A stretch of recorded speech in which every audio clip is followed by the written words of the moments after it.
Vous avez été violent. Vraiment sans plus tarder, pardon pour le premier retard. J'aimerais d'abord m'excuser parce que je suis arrivée en retard. Je me suis longtemps perdue. Et avec ces chemins de traverse toute seule, c'était pas facile. J'arrivais ici, je voyais les murs et je ne voyais pas de maison, je pensais que c'était un cimetière. Mais Dieu est bon. Amen.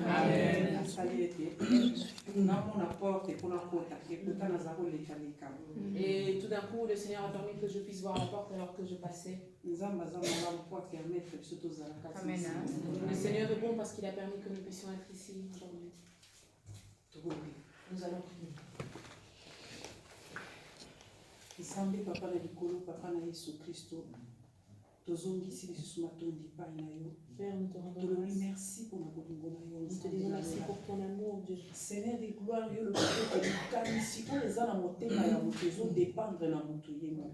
Tu dis que la pensée qui est dans le corps de l'homme dépend de lui-même. Mais lorsqu'elle sort dans la bouche, les réponses viennent de toi. C'est toi qui as mis cette pensée en l'homme. Mais cette pensée n'est plus à l'homme, mais elle est à toi. Seigneur, nous savons que c'est toi qui nous as réunis en ce lieu. Règne et domine surtout. Nos yeux sont rivés vers toi. Nous savons que tu es la réponse à nos questions. Seigneur, permets que à partir d'aujourd'hui jusqu'à dimanche, Amen. que nous ne rentrions pas de la même manière dont nous sommes rentrés. Que chacun puisse avoir la réponse à ses questions.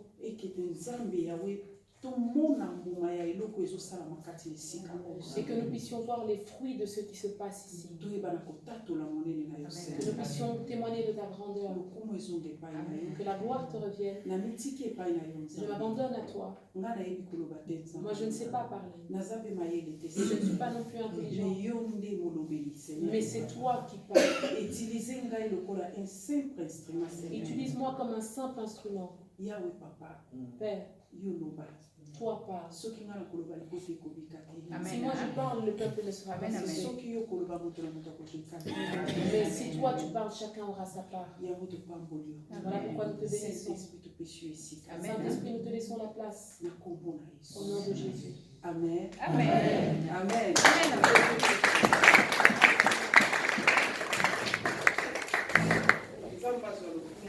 Dieu soit loué.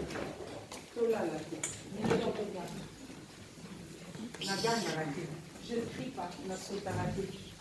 Amen. Amen. J'ai l'habitude de parler vraiment doucement. Amen. Mais sois attentif pour recevoir quelque chose. En tout cas, Nous connaissons tous ce thème que nous avons commencé depuis le mois de mars. pour cette cause. Pour cette cause.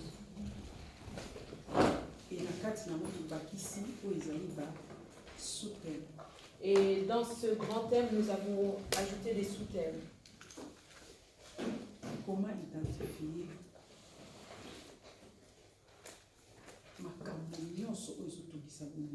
Comment identifier les problèmes qui nous tourmentent. Amen. Amen. Comment est-ce qu'une personne peut identifier toutes les choses qui te ôtent la paix? Est-ce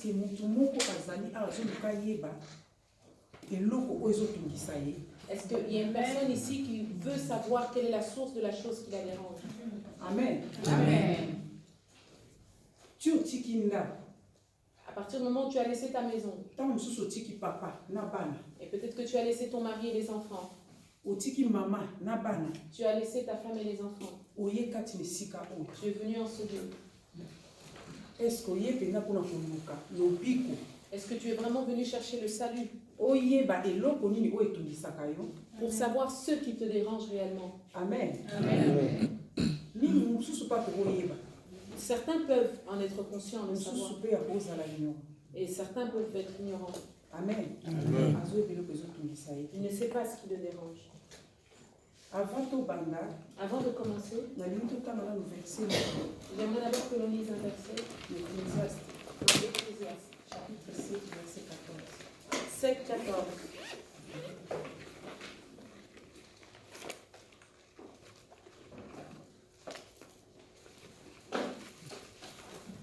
nazaka na kosa ya partie K ya verset 1.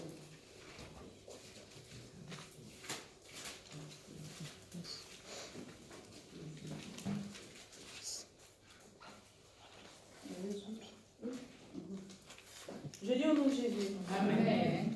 Ecclésiaste chapitre 7 au verset 14. Au jour du bonheur, sois heureux. Et au jour du malheur, réfléchis. Amen. Amen. Amen. Le jour du bonheur, fais quoi? Réfléchis. Et au jour du malheur, réfléchis. Au jour du bonheur, réjouis-toi. Et au jour du malheur, réfléchis. Amen. Amen.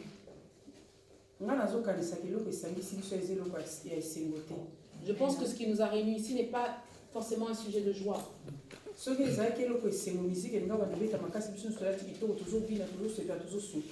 c'était une occasion de joie, on se serait réunis, il y aurait de la musique, on se serait bien habillés, on aurait dansé et sauté. Mais si on a donné comme thème pour cette cause, c'est qu'il y a quelque chose de difficile, de douloureux. Alors, distraction,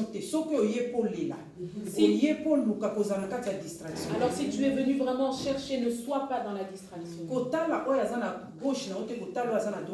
Ne regarde pas celui qui est à ta gauche ni à ta droite. Tu es venu pour chercher Dieu pour tes problèmes et ceux de ta famille. Si tu n'es pas concentré, tu sortiras de ce lieu tel que tu es venu. Mais moi, je voudrais que l'on ressorte de ce lieu pas comme que nous sommes venus. Venez à moi, vous tous qui êtes chargés et fatigués. Donc, parce que la Bible dit, venez à moi, vous tous qui êtes fatigués et chargés. Donc, nous sommes venus déposer nos fardeaux à Dieu. Amen, amen. En tout cas, je suis venu vraiment équipé, complet. J'ai un cahier. Je vais distribuer les feuilles. Cette feuille est pour toi.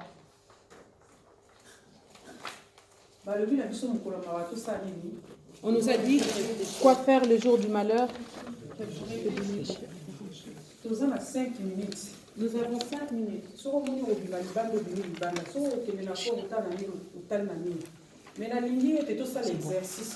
J'aimerais que nous fassions un exercice. Puisque tu vas nous aider. Tu es venu chercher la face de Dieu parce qu'il te dérange. Rentre en toi-même. Commence à réfléchir depuis la maison de tes parents. Et commence à réfléchir sur ce qui te fait pleurer. Tous ceux qui te posent des questions en suspens. Écris-le sur cette feuille. Et pendant qu'on est en train de parler, toi tu écris et au fur et à mesure tu complètes cette liste. Si tu ne sais pas ce qui te fait pleurer, à partir de ce que tu écris, peut-être qu'il y a des choses qui se répètent. Bien concordance ou des choses qui coïncident. Ou bien donc pour s'identifier et l'autre nini oyo esengeli obondela pona ngo. Amen.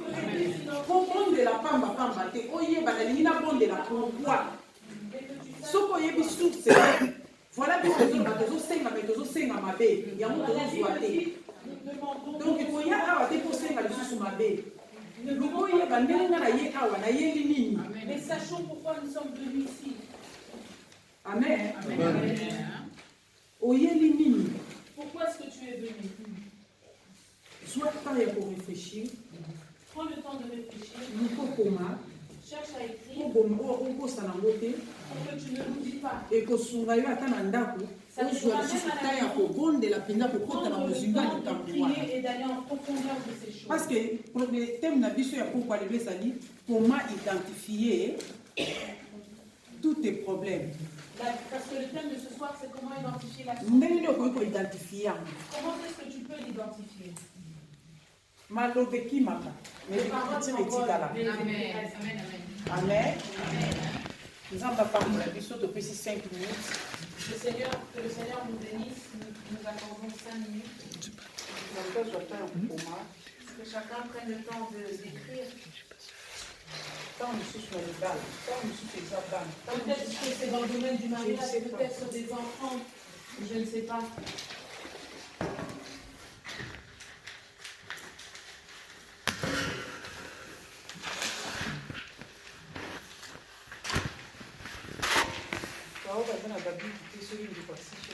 Ceux qui n'ont pas de stylo peuvent emprunter.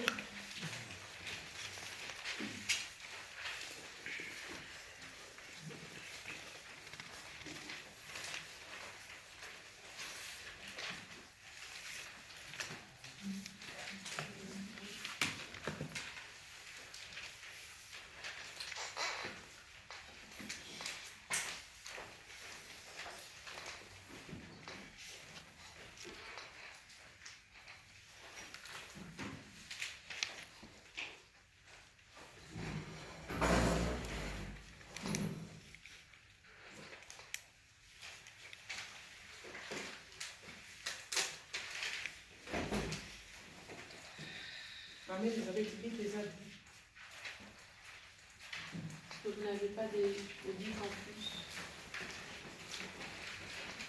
Moi j'en ai.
Amen, amen, amen. Que le Seigneur nous bénisse. Exercice que ça dit. L'exercice qu'on vient de faire est très important.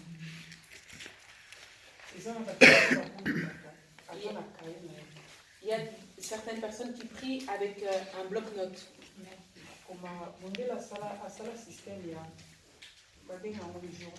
Oui. Il y a des gens qui ont des journaux intimes. Et après un certain temps, il peut consulter ce journal. Qu'est-ce qu'il peut améliorer, qu'est-ce qu'il peut changer.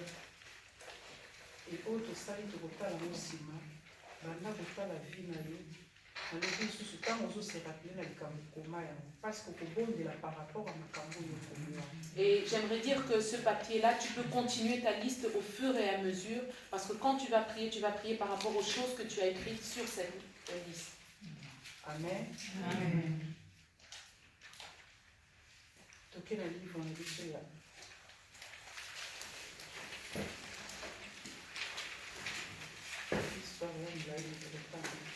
Nous allons lire une histoire qui est assez longue. Dans 2 Samuel.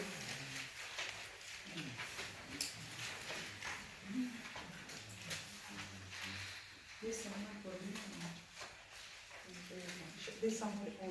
2 Samuel 11.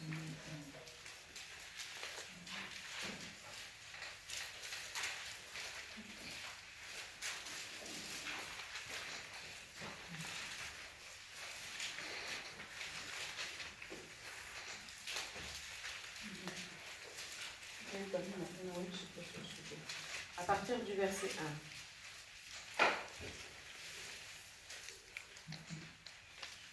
Je lis au nom de Jésus. Amen. 2 Samuel chapitre 11 à partir du verset 1. L'année suivante, au temps où les rois se mettaient en campagne, David envoya Joab avec ses serviteurs et tout Israël pour détruire les fils d'Ammon et pour assiéger Rabat. Mais David resta à Jérusalem. Le soir, David se leva de sa couche, et comme il se promenait sur le toit de sa maison royale, il aperçut de là une femme qui se baignait et qui était très belle de figure. David fit demander qui était cette femme, et on lui dit, « N'est-ce pas Bathsheba, la fille d'Eliam, femme de Uri, le Héthien ?» Et David envoya des gens pour la chercher. Elle vint vers lui, et il coucha avec elle. Après s'être purifiée de sa souillure, elle retourna dans sa maison.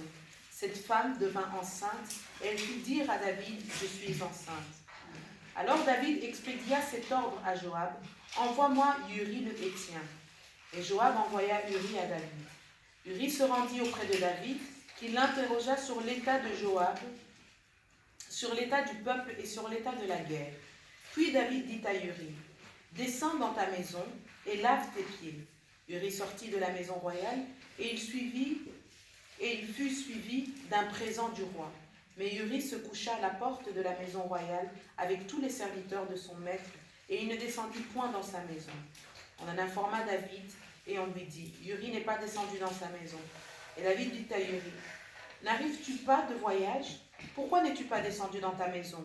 Uri répondit à David, l'arche et Israël et Juda habitent sous des tentes. Mon seigneur Joab et les serviteurs de mon seigneur campent en rase campagne. Et moi j'entrerai dans ma maison pour manger et boire et pour coucher avec ma femme. Aussi vrai que tu es vivant et que ton âme est vivante, je ne le ferai point cela. David dit à Uri, reste ici encore aujourd'hui, et demain je t'enverrai. Et Uri resta à Jérusalem ce jour-là et le lendemain. David l'invita à manger et à boire dans sa présence, et il enivra. Et le soir, Uri sortit pour se mettre sur sa couche avec les serviteurs de son maître, mais il ne descendit point dans sa maison. Le lendemain matin, David écrivit une lettre à Joab et l'envoya par la main de Uri. Il écrivit dans cette lettre, « Placez Uri au plus fort du combat et retirez-vous de lui, afin qu'il soit frappé et qu'il meure. » Joab, en assiégeant la ville, plaça Uri à l'endroit qu'il savait défendu par des vaillants soldats. Les hommes de la ville firent une sortie et se battirent contre Joab. Plusieurs tombèrent parmi le peuple, parmi les serviteurs de David, et Uri le Héthien fut aussi tué. Joab envoya un messager pour faire rapport à David de tout ce qui s'était passé dans le combat. Il donna cet ordre au messager, « Quand tu auras achevé de raconter au roi tous les détails du combat, peut-être se mettra-t-il en fureur et te dira-t-il, « Pourquoi vous êtes-vous approchés de la ville pour combattre? Ne savez-vous pas qu'on lance des traits du haut de la muraille? Qui a tué Abimelech, fils de Jérusébat? N'est-ce pas une femme qui lança sur lui du haut de la muraille un morceau de meule de moulin, et n'en est-il pas mort à tes bêtes? Pourquoi vous êtes-vous approchés de la muraille? Alors tu diras, ton serviteur Uri le Héthien est aussi mort. » Le messager partit, et à son arrivée, il fit rapport à David de tout ce que Joab lui avait ordonné. Le messager dit à David, « Ces gens ont eu sur nous l'avantage. Ils avaient fait une sortie contre nous dans les champs, et nous les avons repoussés jusqu'à l'entrée de la porte. Les arches ont tiré du haut, et la muraille sur les serviteurs. Non, les archers ont tiré du haut de la muraille sur les serviteurs, et plusieurs des serviteurs du roi ont été tués. Et ton serviteur, Uri le Héthien, est mort aussi. » David dit au messager, « Voici ce que tu diras à Joab. Ne sois point peiné de cette affaire, car l'épée dévore tantôt l'un, tantôt l'autre. attaque vigoureusement la ville et renverse-la. Et toi, encourage-le. La femme de Uri apprit que son mari était mort et elle pleura son mari. Quand le deuil fut passé, David l'envoya chercher et la recueillit dans sa maison. Et elle devint sa femme et lui enfanta un fils. L'Éternel envoya Nathan vers David et Nathan vint à lui et lui dit: il y avait dans une ville 2 hommes, l'un riche et l'un pauvre. Le riche avait des brebis et des bœufs en très grand nombre. Le pauvre n'avait rien du tout, n'avait rien qu'une petite brebis qu'il avait achetée. Il la nourrissait et elle grandissait chez lui avec ses enfants. Elle mangeait de son pain, buvait de sa coupe, dormait sur son sein. Et il la regardait comme sa fille. Un voyageur arriva chez l'homme riche, et le riche n'a pas voulu toucher à ses brebis ou à ses bœufs pour préparer un repas au voyageur qui était venu chez lui. Il a pris la brebis du pauvre et l'a apprêtée pour l'homme qui était venu chez lui. La colère de David s'enflamma violemment contre cet homme et il dit à Nathan: l'Éternel est vivant, l'homme qui a fait cela mérite la mort. Et il rendra 4 brebis pour avoir commis cette action et pour avoir été sans pitié. Et Nathan dit à David: tuez cet homme-là. Ainsi parle l'Éternel, le Dieu d'Israël. Je t'ai oint pour roi sur Israël, et je t'ai délivré de la main de Saül. Je t'ai mis en possession de la maison de ton maître. J'ai placé dans ton sein les femmes de ton maître, et je t'ai donné la maison d'Israël et Juda. Et si cela avait été peu, j'aurais encore ajouté. Pourquoi donc as-tu méprisé la parole de l'Éternel en faisant ce qui est mal à ses yeux? Tu as frappé de l'épée Uri le Héthien. Tu as pris sa femme pour en faire ta femme, et lui, tu l'as tué par l'épée, par les fils d'Ammon. Maintenant, l'épée ne s'éloignera jamais de ta maison, parce que tu m'as méprisé, et parce que tu as pris la femme de Uri le Héthien pour en faire ta femme. Ainsi parle l'Éternel. Voici, je vais faire sortir de ta maison le malheur contre toi. Je vais prendre sous tes yeux tes propres femmes pour les donner à un autre, qui couchera avec elles à la vue de ce soleil. Car tu as agi en secret, et moi je ferai cela en présence de tout Israël et à la face du soleil. David dit à Nathan: j'ai péché contre l'Éternel. Et Nathan dit à David: l'Éternel pardonne ton péché, tu ne mourras point. Mais parce que tu as fait blasphémer des ennemis de l'Éternel en commettant cette action, le fils qui t'est né mourra. Et Nathan s'en alla dans sa maison. Amen. Amen. Amen, amen. Amen. Est-ce qu'on peut acclamer la parole de Dieu?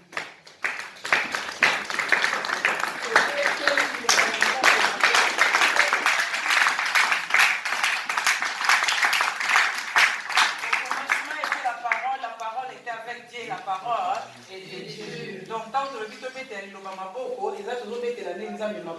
quand on dit qu'on acclame la parole de Dieu, on acclame Dieu. Parce qu'au commencement était la parole était avec Dieu, la parole était Dieu. Amen. Amen. On vient de nous raconter l'histoire de quelqu'un.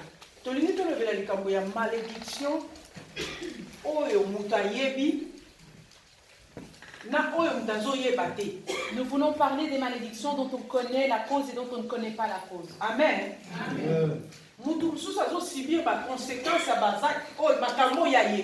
Il y en a qui souffrent des conséquences des choses dont ils sont responsables.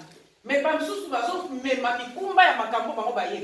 d'autres portent la charge des choses dont ils ne sont pas conscients.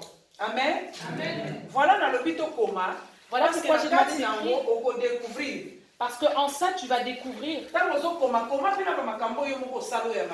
Quand tu écris aussi les choses dont tu es responsable, les mauvaises choses que tu as faites. Amen.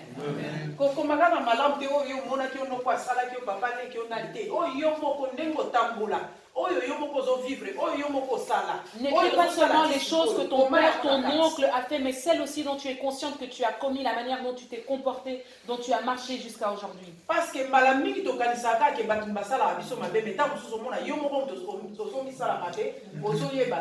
que parfois on a tendance à rejeter la faute en croyant que ce sont les autres qui nous font du mal, mais parfois notre malheur vient de nous-mêmes.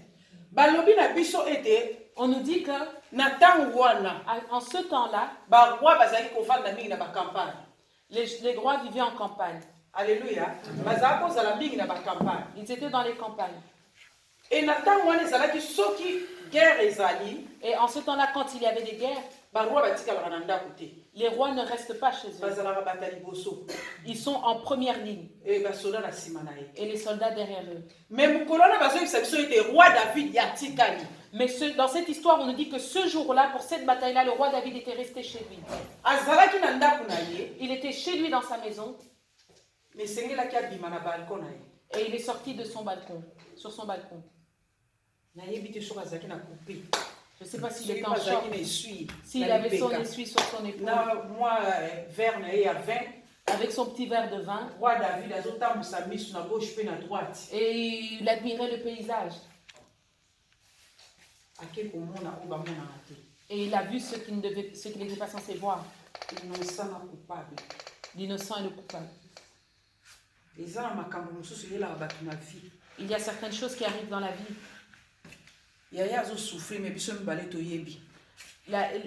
La sœur souffre, mais nous deux, nous sommes conscients, nous savons pourquoi. Et nous sommes là silencieux. Et on lui dit ça va aller. Mais nous connaissons la cause. Et nous nous taisons, mais nous savons. T'inquiète pas, ça va aller. Ça va aller, t'inquiète pas, ça va marcher. Mais ici, c'était Uri qui était innocent. Pour moi, parce que c'était David et sa femme qui étaient coupables. Et sa femme aurait pu lui dire, écoute, voilà ce qui s'est passé. Bien-aimé, maman, papa, ne te complaît pas dans ton ignorance. Parce que si tu te sens à l'aise, tu te complais dans ton ignorance, tu vas mourir. Tu es dans la malédiction et tu ne sais pas que tu dois chercher le Seigneur, tu vas mourir.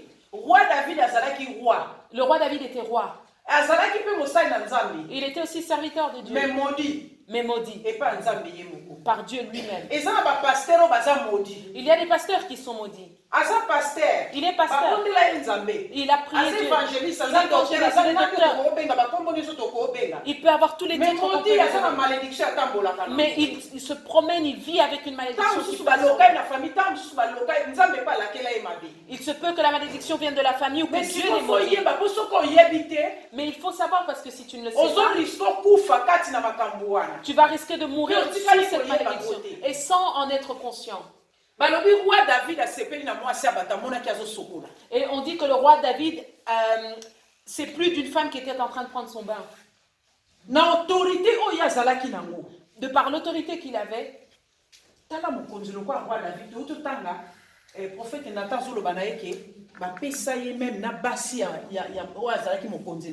la Bible dit, regardez, un roi comme David, Nathan dit, on t'a même donné les femmes de ton maître.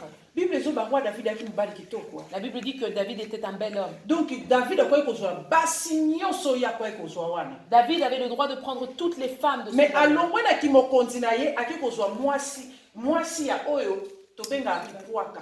Il est parti, mais il a quitté sa position de roi jusqu'à prendre la femme de son serviteur. Il est vraiment descendu. Il n'a même pas considéré son identité. Et quand il est sorti avec cette femme, il y a eu des conséquences. Amen, amen. Amen. Cause d'un malheur, mes amis. Quelle est la cause de ton malheur? Est-ce que c'est quelque chose dont tu es conscient ou que tu ignores? Amen. Amen.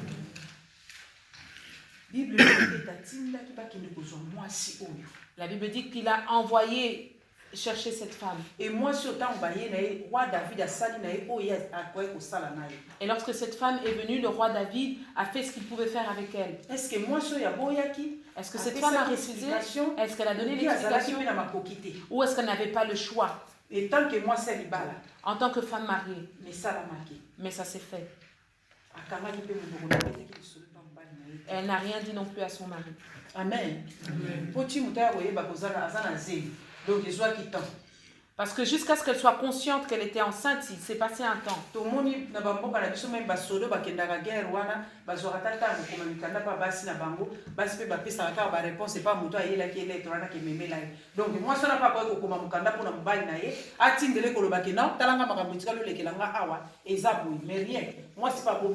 On voit qu'en temps de guerre, il peut y avoir des correspondances entre les couples, mais dans ce cas ici, cette femme qui aurait peut-être pu lui écrire n'a rien dit de ça. Et parfois, je me demande si cette femme n'avait pas profité de la situation. Moi, j'étais là dans mon coin et le roi est venu me chercher, le roi. Il m'a vu que moi. Et quand elle regarde son mari, elle compare le roi et son mari, il n'y a pas photo. Il fallait qu'elle garde ce secret. Mais tout ce qui brille n'est pas or. Amen.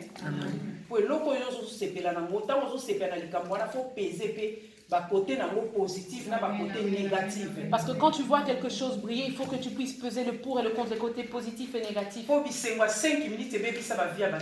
Parce que des plaisirs de 5 minutes ont détruit des vies entières.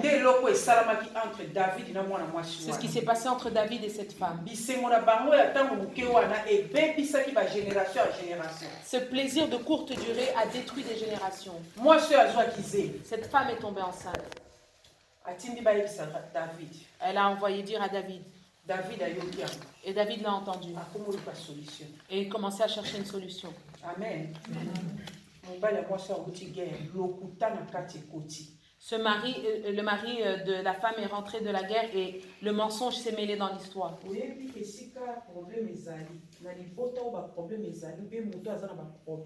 Vous savez, dans une situation où il y a des problèmes, la personne cherche toujours à les cacher. Et il va toujours mentir, il y aura toujours le mensonge accompagné. Et il va tuer aussi les gens. Parce que s'il sait que tu as découvert le poteau rose, il ne voudra pas que tu vives, il va t'éliminer. Pour qu'il se protège et qu'il garde son secret. Voilà comment beaucoup de personnes sont mortes à cause de ça. Roi David a appelé. Il lui a demandé comment est-ce que la guerre s'est passée. Comment ça s'est passé de là où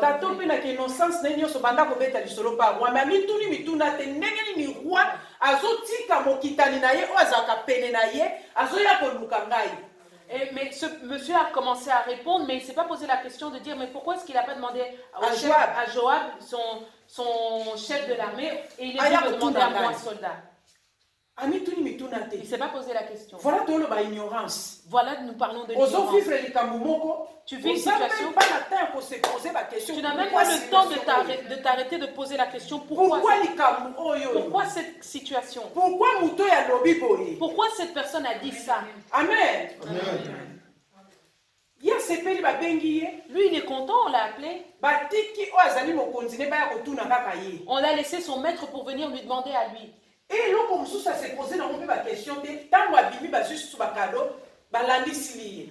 il ne s'est pas non plus posé la question qu'après cette conversation, on lui a encore offert des cadeaux.